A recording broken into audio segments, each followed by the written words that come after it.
Hi, നമ്മുടെ phone വഴി നമ്മുടെ പേര്, അഡ്രസ്സ്, എല്ലാ കാര്യങ്ങളും മറ്റുള്ള തേർഡ് പാർട്ടിക്ക് നമ്മുടെ ഫോൺ തന്നെ അയച്ചു കൊടുക്കുന്നുണ്ട്. അത് എവിടെയാണ് ഈ ഒളിഞ്ഞിടക്കുന്ന രഹസ്യം ഞാൻ കാണിച്ചു തരാം.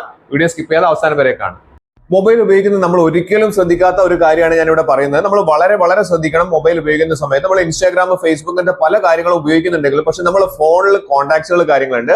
അതുപോലെ തന്നെ നമ്മുടെ പേര്, നമ്മുടെ അഡ്രസ്സ്, നമ്മുടെ ഫോൺ നമ്പർ, എല്ലാ കാര്യങ്ങളും ഷെയർ ചെയ്യപ്പെടുന്നുണ്ട്.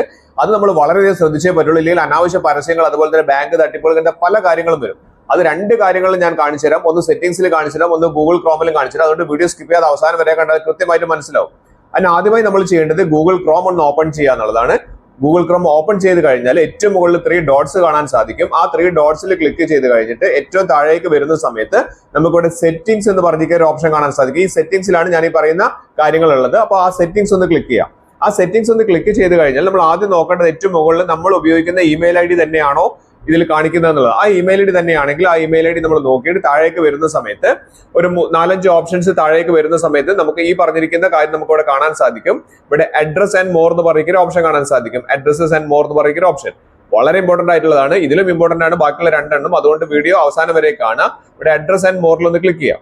ക്ലിക്ക് ചെയ്ത് കഴിഞ്ഞാൽ ഇവിടെ നമുക്ക് കാണാൻ പറ്റും. ഇവിടെ കണ്ടില്ലേ, സേവ് കണ്ടേ, സേവ് ആൻഡ് ഫിൽ എന്ന് പറയുന്ന ഓപ്ഷൻ കാണിക്കുന്നുണ്ട് അല്ലേ. ഇവിടെ നമ്മൾ പേരും അഡ്രസ്സും കാര്യങ്ങളൊക്കെ നിങ്ങൾ ഓട്ടോ ഫില്ല് കൊടുത്തിട്ടുണ്ടെങ്കിൽ നിങ്ങൾ നിർബന്ധമായിട്ട് ശ്രദ്ധിക്കുക. ഈ പറഞ്ഞിരിക്കുന്ന ബട്ടൺ ഒന്ന് ഓഫ് ചെയ്യുന്നതാണ് ഏറ്റവും നല്ലത്. ഇല്ലെങ്കിൽ ഇതുവഴി നമ്മുടെ അഡ്രസ്സ് കാര്യങ്ങളൊക്കെ നമ്മൾ ഓട്ടോ ഫില്ല് ചെയ്യാൻ, ഓരോ ഫോമുകൾ ഓട്ടോ ഫില്ല് ചെയ്യാൻ വേണ്ടിയിട്ട് നമ്മൾ ഇത് ചെയ്യുന്നുണ്ടെങ്കിൽ പോലും ഇത് മറ്റുള്ള പല ആളുകളുടെ അടുത്തേക്കും ഇത് എത്താനുള്ള സാധ്യത വളരെ കൂടുതലാണ്. അപ്പൊ അതുകൊണ്ട് ഈ ഒരു കാര്യം ചെയ്യാം. അതെങ്ങനെയാണ് നിങ്ങൾക്ക് മനസ്സിലാവുന്നത് ഞാൻ കാണിച്ചു തരാം. അതിനായി നിങ്ങൾ എന്താ ചെയ്യേണ്ടതെന്ന് അറിയാം, സെറ്റിംഗ്സ് ഉണ്ടല്ലോ, സെറ്റിംഗ്സ് ഒന്ന് ക്ലിക്ക് ചെയ്യുക. അപ്പൊ അതുകൂടി കണ്ടാൽ നിങ്ങൾക്ക് ക്ലിയർ ആയിട്ട് മനസ്സിലാവും. ആ സെറ്റിംഗ്സ് ക്ലിക്ക് ചെയ്ത് കഴിഞ്ഞാൽ ഏറ്റവും താഴേക്ക് വരുന്ന സമയത്ത് നിങ്ങൾക്ക് ഗൂഗിൾ എന്ന് പറയുന്ന ഒരു ഓപ്ഷൻ കാണാൻ സാധിക്കും. ഗൂഗിൾ, ആ ഗൂഗിൾ ഒന്ന് ക്ലിക്ക് ചെയ്യുന്ന സമയത്ത് ഞാൻ ഈ പറഞ്ഞ ഓപ്ഷൻ കറക്റ്റ് ആണെന്ന് മനസ്സിലാവും. ഇവിടെ നമുക്ക് ഏറ്റവും മുകളിൽ ഇമെയിൽ ഐ ഡി നമുക്ക് കാണിക്കുന്നുണ്ട്. ആ ഇമെയിൽ ഐ ഡിന്റെ തൊട്ട് താഴെ 2 ഓപ്ഷൻസ് ആണ്, റെക്കമെൻഡഡും ഓൾ സർവീസസും. നമുക്ക് റെക്കമെൻഡഡ് അല്ല വേണ്ടത്, നമുക്ക് ഓൾ സർവീസസ് ആണ് വേണ്ടത്. ആ ഓൾ സർവീസസിൽ ഒന്ന് ക്ലിക്ക് ചെയ്ത് കഴിഞ്ഞിട്ട് താഴേക്ക് വരിക. താഴേക്ക് വന്നു കഴിഞ്ഞിട്ട് 2-3 ഓപ്ഷൻസ് കാണാം. ഒരേപോലുള്ള 2 ഓപ്ഷൻസ് ഉണ്ട്. അത് കൃത്യമായിട്ട് ഞാൻ പറഞ്ഞുതരാം. ഇവിടെ നമുക്ക് ഫോൺ നമ്പർ വെരിഫിക്കേഷൻ ഉണ്ട്, അതല്ല വേണ്ടത്. അതിന്റെ താഴേക്ക് വരുന്ന സമയത്ത് നമുക്ക് മറ്റൊരു ഓപ്ഷൻ കൂടി കാണാം. ഇത് രണ്ടും ഏകദേശം ഒരേപോലെ ഉണ്ട്. ഫോൺ നമ്പർ ഷെയറിംഗ് എന്ന് പറയുന്ന ഓപ്ഷൻ.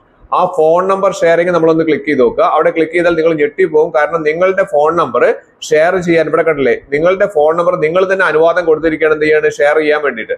കാരണം അതുവഴി ഇവിടെ കറക്റ്റ് ആയിട്ട് പറയുന്നുണ്ട്. കാരണം ഗൂഗിൾ ഇതിന് എന്ത് ചെയ്യുന്നുണ്ട്, തേർഡ് പാർട്ടിക്ക് കൃത്യമായിട്ട് വായിച്ചു നോക്കുക, തേർഡ് പാർട്ടിക്ക് ഇത് അയച്ചു കൊടുക്കുന്നുണ്ട് എന്നുള്ളത്. അപ്പൊ ഈ വെറുതെ